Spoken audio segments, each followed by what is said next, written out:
بسم الله الرحمن الرحيم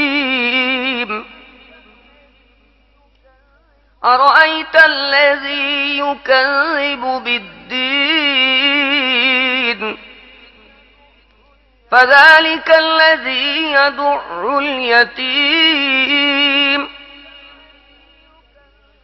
أرأيت الذي يكذب بالدين فذلك الذي يدع اليتيم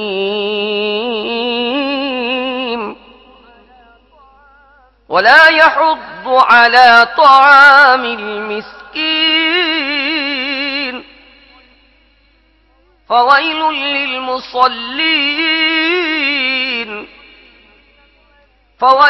للمصلين الذين هم عن صلاتهم ساهون الذين هم يراءون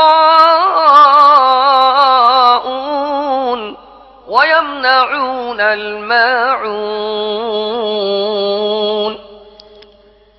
বিসমিল্লাহির রহমানির রহিম। তুমি কি তাকে দেখেছ যে আখিরাতে পুরস্কার ও শাস্তিকে মিথ্যা বলছে? সেই তো এতিমকে ধাক্কা দেয় এবং মিসকিনকে খাবার দিতে উদ্বুদ্ধ করে না। তারপর সেই নামাজীদের জন্য ধ্বংস যারা নিজেদের নামাজের ব্যাপারে গাফলতি করে, যারা লোক দেখানো কাজ করে এবং মামুলি প্রয়োজনীয় জিনিসপাতি লোকদেরকে দিতে বিরত থাকে।